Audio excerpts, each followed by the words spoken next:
Acholi community, the majority are Catholics. Correct me if I'm wrong. You're right. So if the Catholic community in Acholi had agreed with the Catholic community in Uganda, they would win an election. But Uganda has a challenge. The challenge, now let me speak as a Muslim. As a Muslim, the Baganda Muslims do not want to allow anybody who is not in Uganda to be a mufti. Now these are the contradictions in Uganda. Please understand them as young politicians, because moving ahead, nobody is going to tell you these things. Nobody will tell you that the challenge in Uganda within the Muslim community is that if the head of the Muslims is not in Uganda, they won't accept that person. Yeah? No. They will bring a rival. And it's also true within the Catholic community. If you try to bring a head of the Catholic community who is not in Uganda, the Baganda will not agree.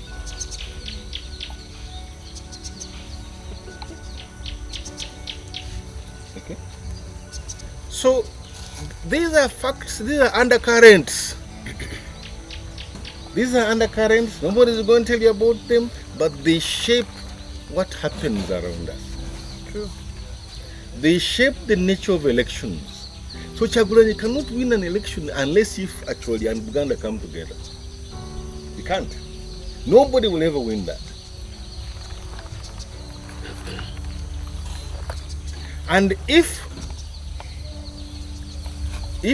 NRM, our party, makes mistakes, after Museveni, we shall go back to UPC.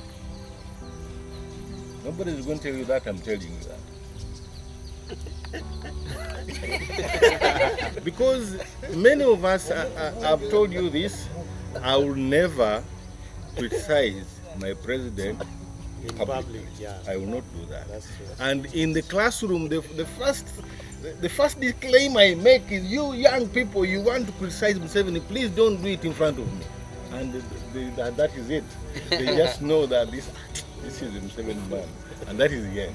So they keep on saying, this is so I will not do that. So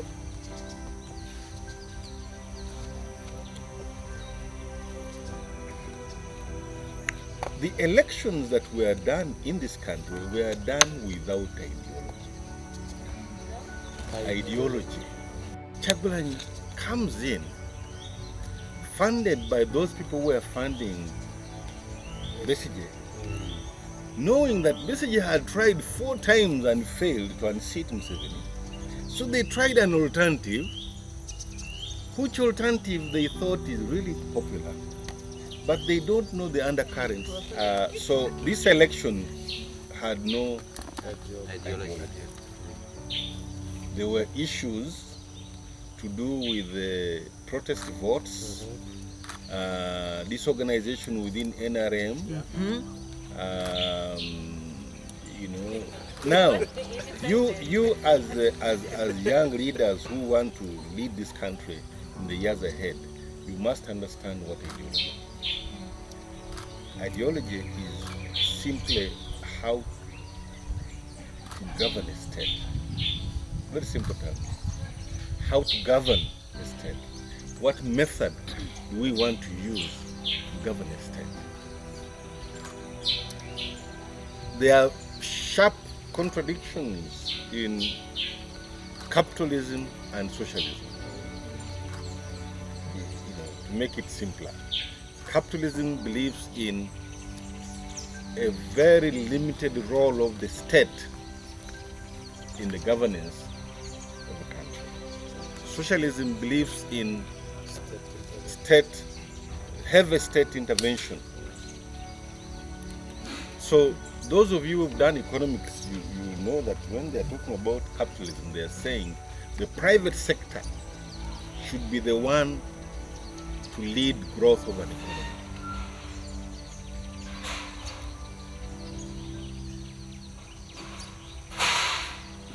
Uganda, NRM right now, not the NRM original, is a private sector-led growth economy. Now you as leaders who are out there, this economy is growing. But who is growing? The Chinese and the Indians are growing. Why are they growing, and why are the Africans not growing? Because the ground is not level for the Africans yet. We don't understand business yet. Not yet.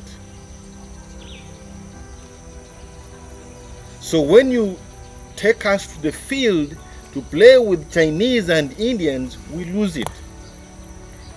That is why there is need for state participation in the economy. And the state participation in the economy takes different dimensions.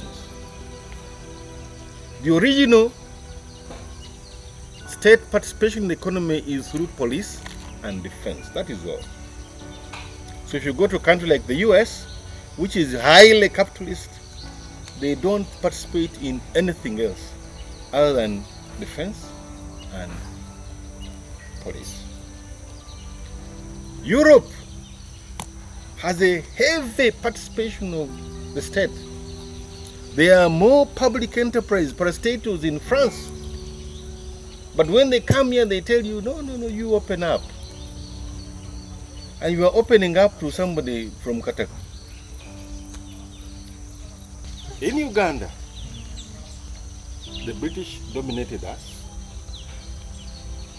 We get to independence and they say go for elections. How can you tell somebody you have been ruling for 100 years and you tell him go for elections?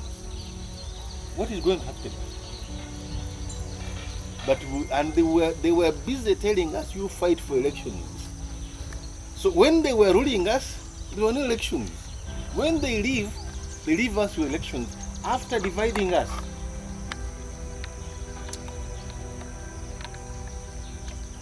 And you saw what happened. DP wins the elections and they could not stomach it, so they rearranged other things.